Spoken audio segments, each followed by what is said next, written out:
అదే కదన్నా ఇప్పుడు సామాజిక విద్య ఉద్యోగ ఆర్థిక అన్ని రంగాలలో వాళ్ళు వెనుకబడి ఉన్నారు అనేది మెకానికల్ గా ఒక గాసిప్ ఉంది సమాజంలో. What is the data? That is I am asking. Where is the evidence? Mechanical గా ఎవరు అన్నారు? వితౌట్ డాటా ఎట్లా మాట్లాడతారు మీరు?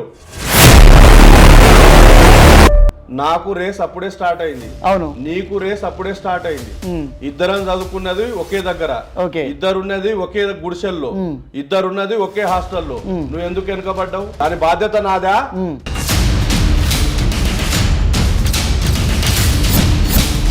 అంటే ఉషా మెహ్రా కమిషన్ కృష్ణ మాదిగ భాషలో మాదిగలు దొబ్బి తిన్నారని చెప్పి దెబ్బ ధరిచి మేము మల్ల యోధులం అని ఇచ్చిన వర్గీకరణ ఎవరైతే మద్దతు ఇవ్వట్లేదో మాది వాళ్ళు ఇంటెలెక్చువల్స్, ఒకవేళ వర్గీకరణకు మద్దతు ఇస్తే వాళ్ళు మూర్ఖులు. మీరు ఏదైతే కాజ్ కోసం ఫైట్ చేస్తారో మీరే చేస్తారా మరి ఏబిసిడి వర్గీకరణ? 341 సవరించి వర్గీకరణ చేసే దమ్ము ఒక్క కృష్ణ మాదిగకే ఉంది. అనేక రకాల మారణ హోమాలు, అత్యాచారాలు, అన్యాయాలు మా మీద జరుగుతున్న క్రమంలో అంటరాని పేరిట ఓకే బాబాసాహెబ్ మూలంగా ఈ జీవితం వచ్చింది. మన భారత భాస్కర జబర్దస్త్ వేదికల మీద చెప్తున్నాడు ప్రొఫెసర్ కాసిం, ఆ ఉద్యోగం ఈ రోజు బ్రతికి ఉండడానికి కారణం ఆ రోజు మాలలు పెట్టిన భిక్ష. వాస్తవానికి వర్గీకరణను అడ్డుకుంటున్నది ఈ దేశంలో మాదిగలే. ఈయన మాలల మీద ద్వేషంతో మాదిగల్ని ఆర్గనైజ్ చేయాలా, ఆర్గనైజ్ అయినటువంటి మాదిగల్ని మళ్ళా మోడీ పాదాల మీద వేసి వీడు డబ్బులు సంపాదించాలా, ఇది అతని ఎజెండా. మీరు కోరుకుంటున్నా నిజంగా రాజ్యాంగబద్ధంగా వర్గీకరణ కావాలని?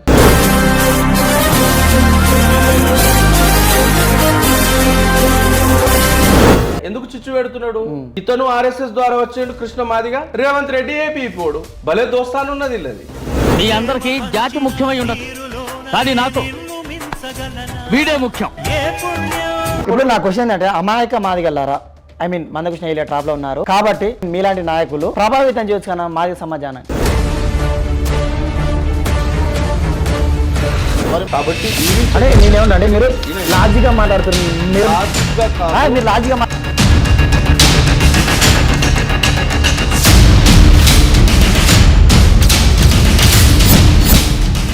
ఎంబీబీఎస్ చేసిన వాళ్ళు ఉన్నారా? అంటే వాళ్ళ జాబ్ వాళ్ళు హ్యాపీ తీసుకుంటారా? మాలా మాదిగల్లో ఇంత పెద్ద కులంతో వాళ్ళు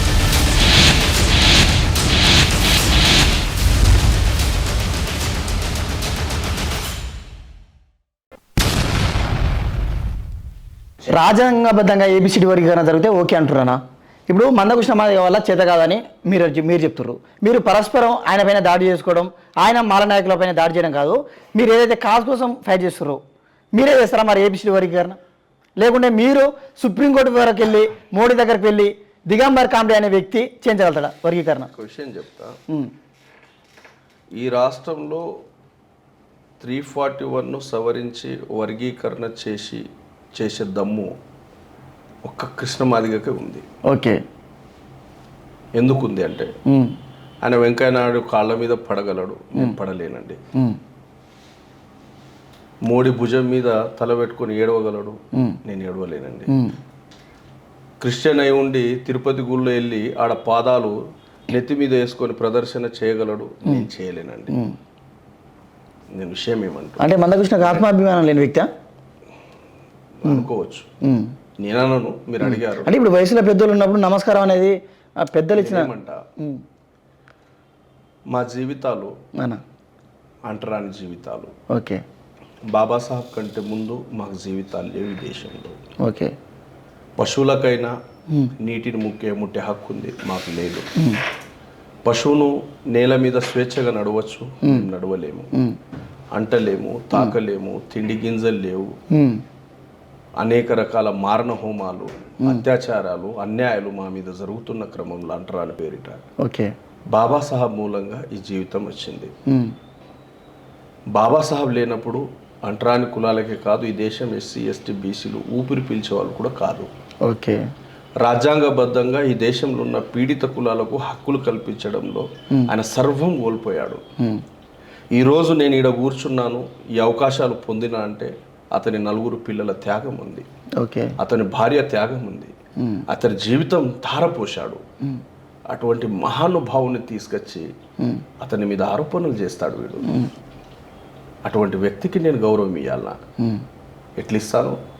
ఓకే, నేను దేవుడి కంటే కూడా ఎక్కువ కొలిసే బాబాసాహెబ్ అంబేద్కర్ గారిని అత్యంత దారుణంగా అవమానిస్తూ ఆయన కేవలం మాలల నాయకుడు అంటాడు.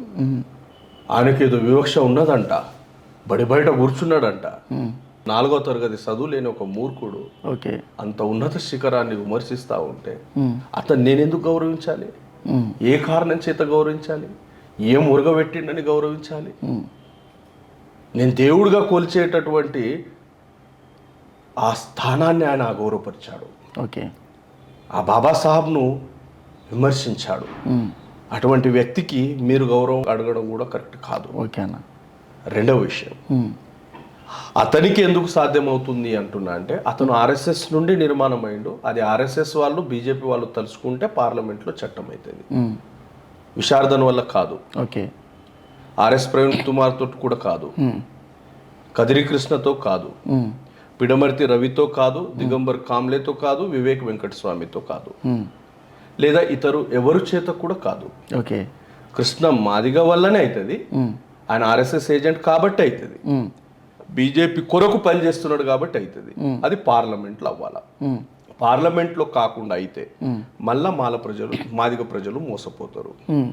2004లో ఈవి చెన్నయ్య జడ్జిమెంట్లో దాన్ని కొట్టేసిండ్రు.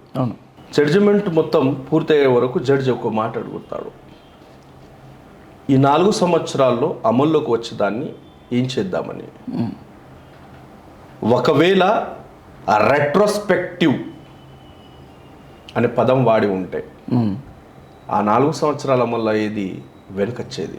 ఓకే, ఏ వర్గీకరణ ద్వారా ఉద్యోగం నాకు వచ్చిందని జబర్దస్త్ వేదికల మీద చెప్తున్నాడు ప్రొఫెసర్ కాసిం, ఆ ఉద్యోగం ఈరోజు బ్రతికి ఉండడానికి కారణం ఆ రోజు మాలలు పెట్టిన భిక్ష.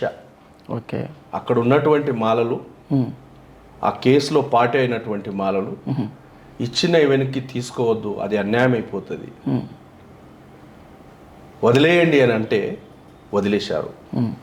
నేనేమంటున్నా, వర్గీకరణ ఆయననే చేయమనండి, ఆయనకే సాధ్యం. పార్లమెంట్లో జరిగేది.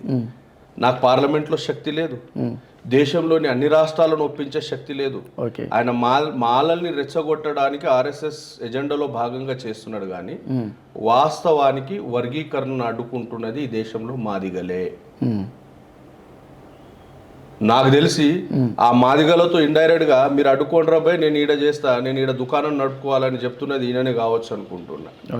కారణం ఏంటంటే 1262 కులాల్లో మెజారిటీ కులం మాదిగలే, చమార్లే. ఓకే, చంద్రశేఖర్ రావును వ్యతిరేకిస్తున్నాడు,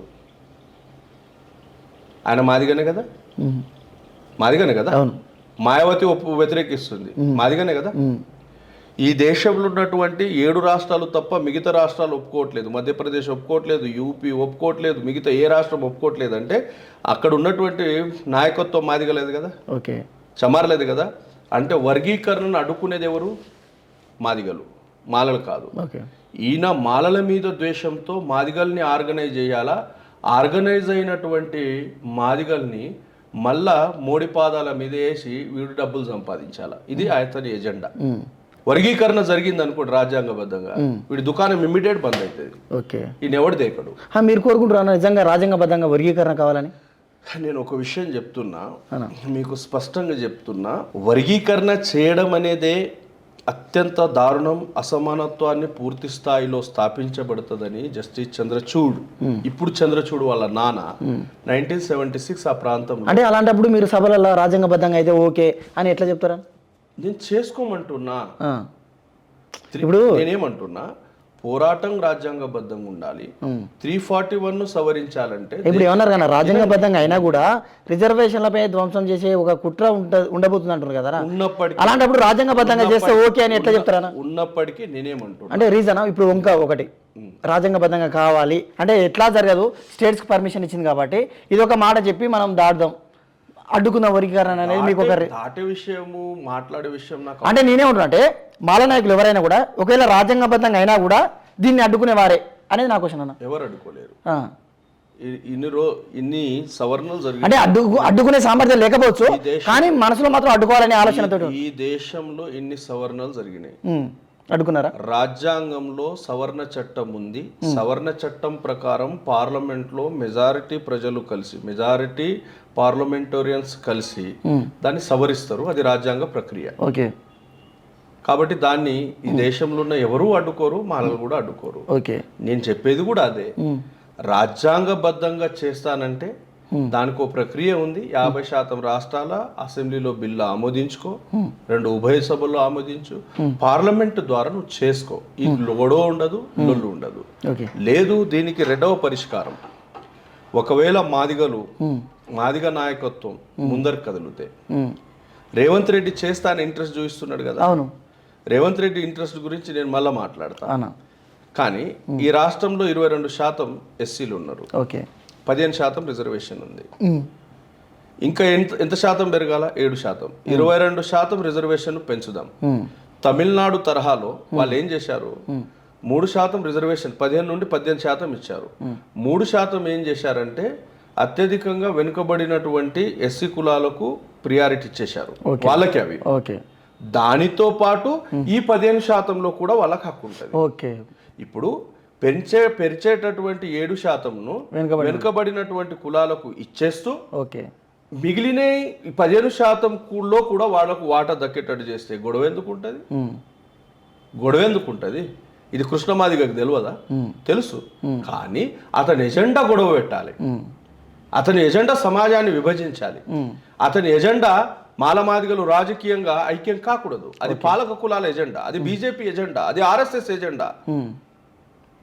ఆ ఎజెండాలో భాగంగా పనిచేస్తున్నాడు. అలా చేసేది ఉంటే సమస్య లేదు అన్నప్పుడు మాదిగ ఇంటలెక్చువల్స్ రండి, కదలండి. ప్రతి ఏటా రిలీజ్ అయ్యేటటువంటి బడ్జెట్లో దాదాపు మన వాటా 22%. 22% మన వాటాను దక్కించుకుందాం, మన కమ్యూనిటీకే ఖర్చు అయ్యే విధంగా పోరాటం చేద్దాం. చేయొచ్చు కదా. ఈ దేశంలో మెజారిటీ ఎస్సీ ఎస్టీలకు భూములు లేవు. ఆ భూములు ఇవ్వమనే పోరాటం చేద్దాం. రేవంత్ రెడ్డికి నిజంగానే మిగతా పీడిత కులాల మీద ప్రేమ ఉంటే కనీసం కేసీఆర్ కు ఉన్నటువంటి కనీసం కేసీఆర్ అందరికి ఇవ్వలేదు అనుకోండి, కనీసం ప్రేమ ఉంటే అతడు పాపం 3 ఎకరాల భూమి ఇచ్చిండు. ఈయన ఇచ్చినోడు దిక్కులేడు, దీంట్లో వచ్చి మళ్ళా చిచ్చు పెడుతున్నాడు. ఎందుకు చిచ్చు పెడుతున్నాడు? ఇతను ఆర్ఎస్ఎస్ ద్వారా వచ్చాడు కృష్ణ మాదిగా, రేవంత్ రెడ్డి ఏబీపీ వాడు. భలే దోస్తానున్నది ఇల్లది. ఏబీపీ ఆర్ఎస్ఎస్ సంస్థనే కదా. రేవంత్ రెడ్డి లక్ష్యం కూడా సమాజాన్ని విచ్ఛిన్నం చేయడమే. రేవంత్ రెడ్డి లక్ష్యం కూడా మాదిగల్ని విడగొట్టడమే. కృష్ణ మాదిగది లక్ష్యం కూడా అదే లక్ష్యం. అంటే ఇప్పుడు నా క్వశ్చన్ ఏంటంటే, ఇప్పుడు ఒకవేళ రేవంత్ రెడ్డి జనాభా దామాషా ప్రకారం ఒకవేళ లెక్కలు తెప్పించుకొని ఎస్సీ వర్గీకరణకు అనుమతులు ఇస్తే, ఆర్డినెన్స్ జారీ చేస్తే మీరు ఎంతవరకు పోరాడతారు? ఓన్లీ తెలంగాణ స్టేట్ ఒక్కటే చైతన్యం చేయగలుగుతారు, కానీ దేశంలో ఉన్న అన్ని రాష్ట్రాలను ఈ మాదిగలను మీరు చైతన్యం చేసి సుప్రీంకోర్టులో ఛాలెంజ్ చేయగలరా? 100% అది చట్టానికి వ్యతిరేకంగా ఉంటే కోర్టుకు వెళ్తారు. ఎంపెరికల్ డాటా లేనిది చేయరాదు అనేది ఒక మాట చెప్పి, అదే నేను చెప్పిన తీస్తారు కదా డాటా తీసి జనాభా దామాషా ప్రకారం ఎలా తీసుకోవాలి, ఎవరి నిర్ణయం తీసుకోవాలా? ఇప్పటివరకు కమిషన్ కు ఆ డైరెక్షన్ ఇచ్చిండా? కమిషన్ కి ఇచ్చిన డైరెక్షన్ ఏంటి? ఇస్తాడేమో, నా జాప్యం చేసుకురేమో. అరే లెటర్లు తీసుకుంటున్నారు, లెటర్లో నేను బోలేడని రాస్తా, లోకూర్ కమిషన్ అని మా కృష్ణ మొత్తుకుంటాడు. అసలు లోకర్ కమిషన్ చదవలేడు. లోకర్ కమిషన్ వచ్చింది ఎస్సీ ఎస్టీ కులాల జాబితాను సవరించడానికి. ఈ జాబితా సవరించడం తప్ప ఇతడికి పని లేదు. దీంట్లో హెచ్డి హేడా అని నిజామాబాద్ ఎంపీ ఒకడు ఏం చేశాడంటే, మాలలు చాలా డెవలప్ అయ్యారు, వాళ్ళ కుల వివక్షత లేదు, వాళ్ళకి లిస్ట్ నుండి తొలగించాను అన్నాడు.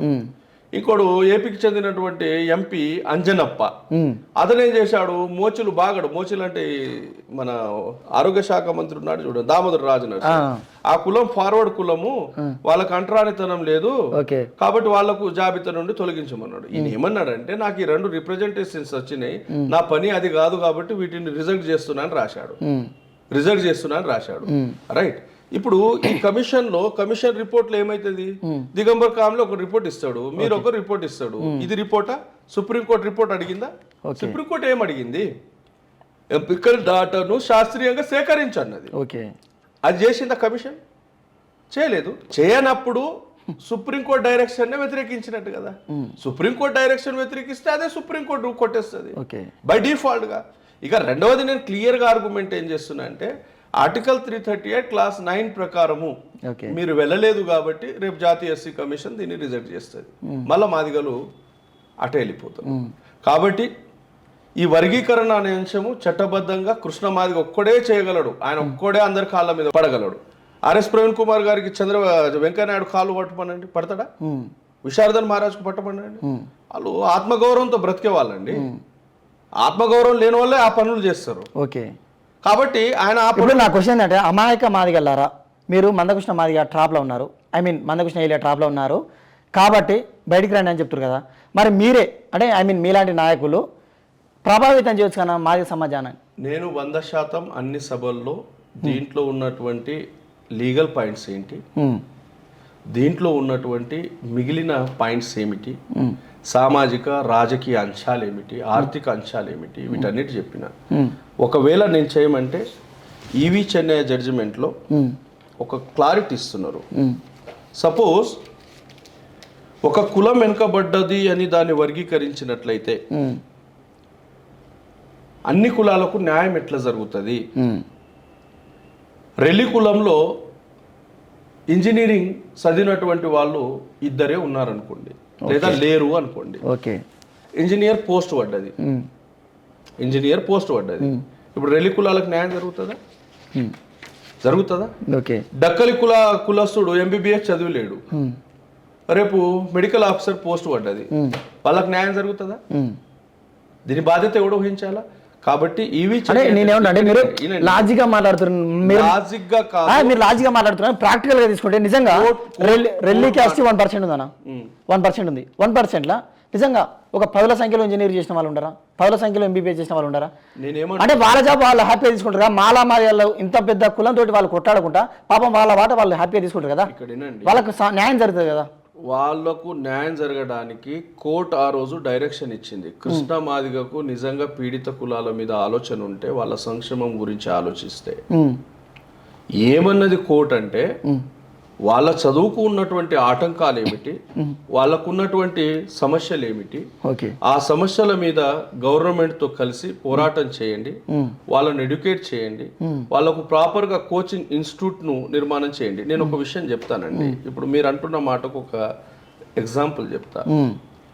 రన్నింగ్ రేస్ ఉంది, 2 ట్రాక్లు ఉన్నాయి, ఇద్దరం పరిగెత్తుతున్నాం. ఆ ఇద్దరు పరిగెత్తేటప్పుడు ఒకడు గెలిచేటోడు ఉంటాడు, ఒకడు ఓడిపోయేటోడు. Exactly right. ఇప్పుడు ఓడిపోయినోడికి అన్యాయం జరిగిందని మీరు ట్రాక్ను చిన్నగా చేసి నా ట్రాక్ను పెద్దగా పెడితే న్యాయం జరుగుతుందా? ఎగ్జాక్ట్లీ సూపర్ అడిగిరానా? అదే నాకు కూడా ఒక ముందు న్యాయం జరుగుతుందా? ఇప్పుడు చేయాల్సిన సమస్యకు పరిష్కారం ఏంటి? ఓడిపోయినోడు ఎందుకు ఓడిపోయిండు?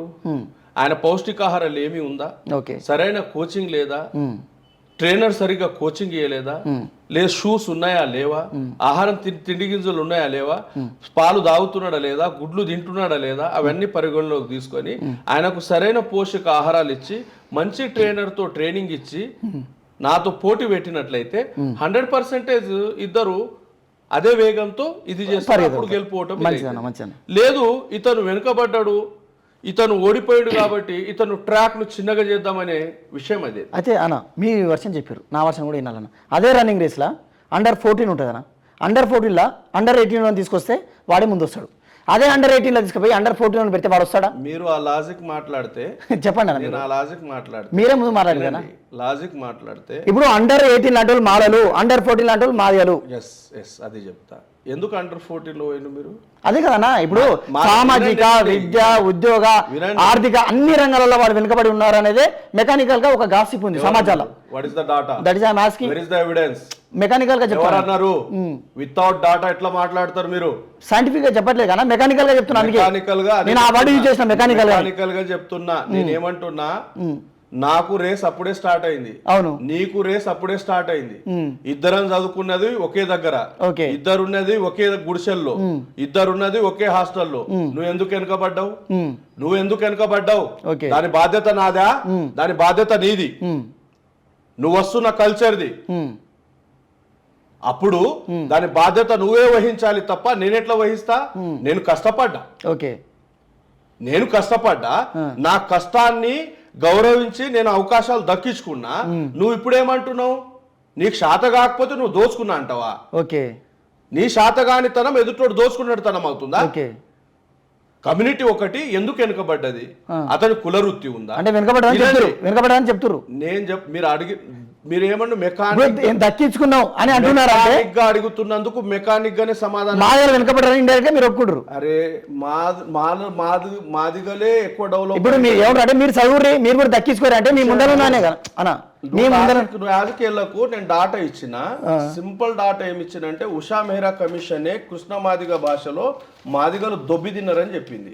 ఇంకా ఈ లాస్ట్ కి క్వశ్చన్ అడుగుతున్నారంటే మీనింగ్ లెస్ క్వశ్చన్, అంటే గాసిప్ అదే ఉంది అన్న సమాజంలో. Meaning less question. ఆ గాసిప్ కే నేను సమాధానం ఇచ్చిన. నువ్వు వేసిన కమిషన్ రిపోర్టే చెప్తుంది నువ్వే మొత్తం తిన్నావని. మాదిగలే తిన్నారు కమిషన్ చెప్తుంది, నేను చెప్పట్లేగా. ఓకే. నేను పేజ్ నంబర్ తో సహా పేజ్ నంబర్ 54 చదవమనండి మాదిగలకు. ఓకే. మీరు మెకానిక్ అడిగినారు కాబట్టి నేను మెకానిక్ గా సమాధానం చెప్పిన. ఓకే. నీకు నాకు రేస్ ఒకే దగ్గర స్టార్ట్ అయింది. నువ్వు చదివిన చదువు అదే, నేను చదివిన చదువు అదే, నువ్వు ఉన్న హాస్టల్ అదే, నేనున్న హాస్టల్ అదే. నువ్వు ఎందుకు వెనుకబడ్డావు? ఎందుకు వెనుకబడ్డావు? అనుకున్నా దాని కారణం నేను అందుకున్నా, నేను కష్టపడ్డా కదా. ఓకే. నీకు అందలేదు అంటే నువ్వు కష్టపడలేదు కదా. నువ్వు పడకపోవడానికి కారణాలు ఏంటి నువ్వు వెతుక్కోవాలి. కానీ బలహీనంగా ఉన్నాడు, నేను బలహీనంగా ఉన్నాడు. ఈ బలహీనత దేని కారణం చేత వచ్చింది? అదే ఇప్పుడు మాలలు బాబాసాహెబ్ను నమ్ముకున్నారు. ఇప్పుడు మాలలు మల్లయోధులనా? సారీ, వాళ్ళు బలస్తులు. మాలలు మల్లయోధులు బలస్తులు. ఎప్పుడు మల్లయోధులు? మీరే చెప్తారు కదా. రిజర్వేషన్ ఇచ్చినప్పుడా? మీరు సభలో చెప్తారు కదా. రిజర్వేషన్ ఇచ్చినప్పుడా? జబ్బ ధరిచి మేము మల్లయోధులం అని రిజర్వేషన్ ఇచ్చినప్పుడా అన్న? రిజర్వేషన్ ఇచ్చినప్పుడు మల్లయోధులా? మాజనాయకులు అదే అంటారు, వాళ్ళు మల్లయోధులు కదా. రిజర్వేషన్ కోసం వాళ్ళు ఎందుకు ఫైట్ చేస్తారు? మాకు ఈజీగా వదిలిపెట్టేసి కదా, వాళ్ళు మల్లయోధులు కదా అని మాలనాయకులు లాజిక్ మాట్లాడితే భూమి పుట్టక ముందే పుట్టినోళ్ళు వాళ్ళు. అసలు వాళ్ళకి రిజర్వేషన్ ఎందుకండి? అసలు ఈ భూమే ఎందుకు? ఓకే. భూమి పుట్టకంటే ముందు పుట్టినా అని జాంబో పురాణం చెప్తుంది అంటున్నారు. ఈ భూమి ఎందుకు నీకు అంటున్నా. ఓకే. నా వర్షన్ అదే అన్న, మేము బలహీనులం, మాకు రేసి పెట్టండి. మాలలు బలవంతులు, వాళ్ళకి రేసి పెట్టండి అనేది అదే నేను చెప్తున్నా. ఒక వర్డ్ మెన్షన్ చేశాను, మీరు బాధపడద్దు మెకానికల్ అని పదే అది ఎందుకు చెప్తున్నా అంటే సైంటిఫిక్ గా నా దగ్గర ఆధారం లేదు కాబట్టి సమాజంలో ఉన్న ఒక గాసిప్ చెప్తున్నా. సమాజంలో ఉన్న గాసిప్స్ కు చట్టాలు సమాధానం ఇస్తాయి. ఓకే. నేను అథ్లెంటిక్ గా అన్ని రకాల డాటా సబ్మిట్ చేస్తూ చాలా విషయాలు చెప్పాను నేను. ఓకే. సుప్రీంకోర్టు గతంలో ఏం చెప్పింది, ఈ కేసులో ఏం చెప్పింది, దీనికి తీర్పు ఏముంది. మాదిగలు ఒకవేళ వెనుకబడ్డారని వాళ్ళు ఇక్కడ విక్టిమ్ కార్డ్ పాలసీ అంటారు. ఓకే.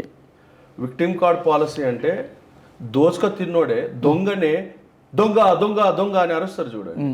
అట్లా కృష్ణ మాదిగ అనే దొంగ అందరిని దొంగ దొంగ దొంగ అని అరుస్తూ కనబడుతున్నాడు. మీడియాలో కనబడేది అదే. ఓకే. మరి మీరు మాదిగ సమాజాన్ని ఎప్పుడు ప్రభావితం చేయబోతున్నారా? ఇప్పుడు ఈ మందకృష్ణ ఆ ట్రాప్ నుంచి ఎప్పుడు బయటపడేస్తారు? కృష్ణ మాదిగ ఎంఆర్పిఎస్ మూలంగా ఈ పీడిత కులాలు ఏకమవడానికి ఆటంకాలు ఉన్నాయి. మాదిగ ఇంటలెక్చువల్స్ కదిలితే మిగతా వాళ్ళు. మీ దృష్టిలో ఇంటలెక్చువల్స్ లేరు అసలు?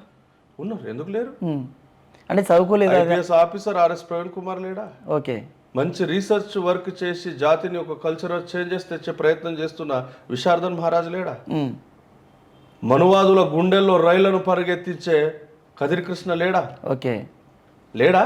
ఓకే. లీడర్లు ఉన్నారుగా. ఓకే. ఇంటలెక్చువల్ లీడర్స్ కదిలి ఉమ్మడి సమస్యల మీద అంటే వర్గీకరణకు మద్దతు ఇవ్వని వాళ్ళని పోడతారన్నమాట. మీరు వర్గీకరణ అనే విషయము పక్కన పెట్టండి. వర్గీకరణ అన్కాన్స్టిట్యూషనల్. అంటే ఇప్పుడు దానికి వాళ్ళ మద్దతుగా నిలబడతలేరు కాబట్టి వర్గీకరణ అనేది అన్కాన్స్టిట్యూషనల్. కాన్స్టిట్యూషన్ ప్రకారం చేస్తా అదే నా క్వశ్చన్. ప్రక్రియ ఉంది, ఆ ప్రక్రియ ప్రకారం చేసుకుంటే.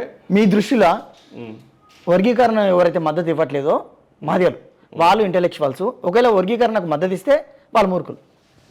ఇప్పుడు వర్గీకరణకు ఇదే కదిరి కృష్ణ రేపు మద్దతు ఇస్తే ఆయన కూడా ఏదో ఒక విధంగా వ్యతిరేకిస్తారు కదా భవిష్యత్తులో.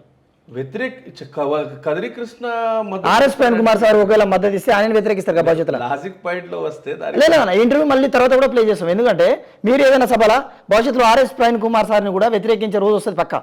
ఉస్మానియా యూనివర్సిటీలో అతి బలమైన డిపార్ట్మెంట్ లా. ఓకే. లా కాలేజ్కు డీన్గా పనిచేసినటువంటి ప్రొఫెసర్ గాలి వినోద్ కుమార్. అవునన్నా తెలుసు. ఆయన కళాఖండిగా వర్గీకరణ ఉద్యమం ఉధృతంగా ఉన్నటువంటి సమయంలో ఓకే ఇది రాజ్యాంగబద్ధం కాదు, ఇది జరగదు, భవిష్యత్తులో కూడా జరగదని చెప్పేసిండు. ఏం చేసిండు? ఇది చదువులేని దుర్మార్గుడు, అతని మీద దాడి చేయించిండు. ఓకే. అతని మీద దాడి చేయించిండు.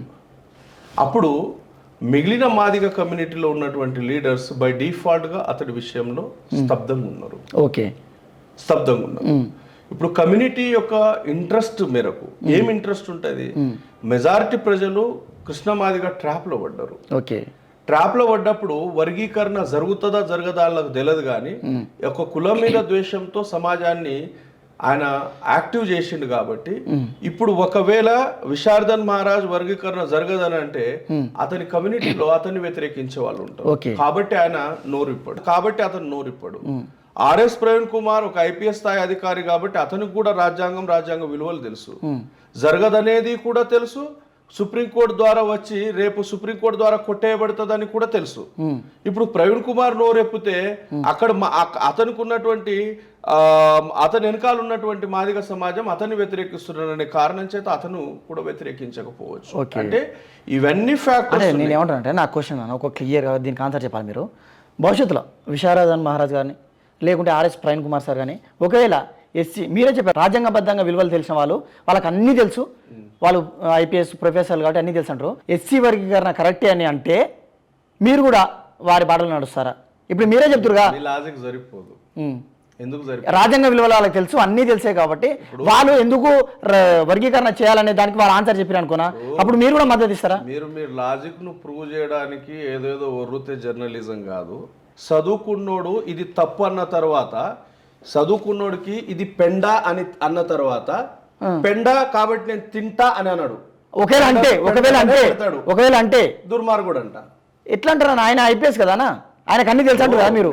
నేనేమన్నా అంటే ఇప్పుడు ఒకవేళ మద్దతు ఇవ్వకుండా ఇంటలెక్చువల్ మద్దతు ఇస్తే మూర్ఖుడు, అదని కాదు దుర్మార్గుడు. చెప్పేది నువ్వు, ఈ దేశానికి ఒక రాజ్యాంగం ఉంది, ఏదైనా రాజ్యాంగానికి లోబడి జరగాల, చట్టానికి లోబడి జరగాల. నక్సలిజం వచ్చింది, ఏం చేసినావు? ఎన్కౌంటర్ చేసినావు. ఎందుకు చేసినావు? నక్సలైట్ చేసిన ద్రోహం ఏంటి? పేద ప్రజల పక్షమే నిలబడ్డారు కదా, పాలక కులాలు చేసిన దౌర్జన్యాల మీద కదా పోరాటం చేసింది. నువ్వు ఎన్కౌంటర్ చేసినావు నిర్దాక్షిణ్యంగా. ఎందుకు జరిగింది చెప్పు. ఎందుకు జరిగింది? అదే రాజ్యాంగ వ్యతిరేకం కాబట్టి జరిగింది. అవునా? అవును. రాజ్యాంగానికి చట్టానికి వ్యతిరేకంగా జరిగింది కాబట్టి నక్సలైట్లకు ఎన్కౌంటర్ చేశాం కదా. అవును. ఇప్పుడు రాజ్యాంగ బద్ధంగా కాకుండా రాజ్యాంగ వ్యతిరేకంగా పోతే ఏం జరుగుతుంది? ఎన్కౌంటర్ చేసి నేనేమంటున్నా, ఎన్కౌంటర్ ఎందుకు చేసిండ్రు అంటే వాళ్ళు చేతిలో తుపాకీ పట్టిండ్రు, బేడీలేసి బుదిరికిచ్చి చేయరు. తుపాకీతో సమాధానం ఇచ్చిండ్రు. ఇప్పుడు చట్టానికి వ్యతిరేకంగా వెళ్ళేవాడు ఏమైతాడు? రాజ్యాంగానికి వ్యతిరేకంగా వెళ్ళేటోడు ఏమైతాడు? రాజ్యాంగ ద్రోహి అవుతాడు కదా. చదువుకున్నోడు ఆ ద్రోహం ఎందుకు చేస్తాడు అంటున్నా. ఒకవేళ చేస్తే దాని మూల్యం మీరు చెల్లించుకుంటారు. సిగ్నల్ క్రాస్ అయితే ఏమైతుంది అంటే ముడిపోక మీద వాడిని మిమ్మల్ని అంటాడు, నాగదంతాడా? అంతే కదా. చట్టం మీకు ఫైన్ వేస్తుంది, చట్టం మీకు కోర్టు ముందు నిలబెడుతుంది, కోర్టు మీకు జైలు శిక్ష విధిస్తుంది. ప్రతి కులం స్వతంత్రంగా చైతన్యం పొందాలి, అది వాళ్ళ హక్కు. ఒక కుల సభల్లోనూ విమర్శలు చేయడం అది మీడియాకు వచ్చిన నొప్పి ఏంటంటే, స్పెషల్లీ తెలంగాణ ఆంధ్రప్రదేశ్ మీడియాకు, మాదిగల సభలు జరిగితే ఏదో మూడో ప్రపంచ యుద్ధం వచ్చినట్టు మాలా వర్సెస్ మాదిగాని పెడుతున్నారు. మరి దేశంలో ప్రతి కులం ఇట్ సెల్ఫ్ గా ఆర్గనైజ్ అవుతుంది, వాళ్ళ సమస్యల మీద మాట్లాడుకుంటారు, వాళ్ళ హక్కుల మీద మాట్లాడుకుంటారు. దేశ రాజ్యాంగం వాళ్ళు లేదు నా క్వశ్చన్ ఏంటంటే మాలలు చైతన్యపరుస్తున్నారు, మాదిగలు చైతన్యపరుస్తున్నారు, కానీ యువకులు దీన్ని చైతన్యవంతంగా తీసుకోకుండా రెచ్చగొట్టే ధోరణిలో తీసుకుంటే వాళ్ళకేం చెప్తాను ఫైనల్గా చెప్పండి. మాల మాదిగ సమాజానికి యువకులకు మేమైతే మాల సమాజాన్ని ఎక్కడ రెచ్చగొట్టట్లేదు, మేము ఎడ్యుకేట్ చేస్తున్నాము.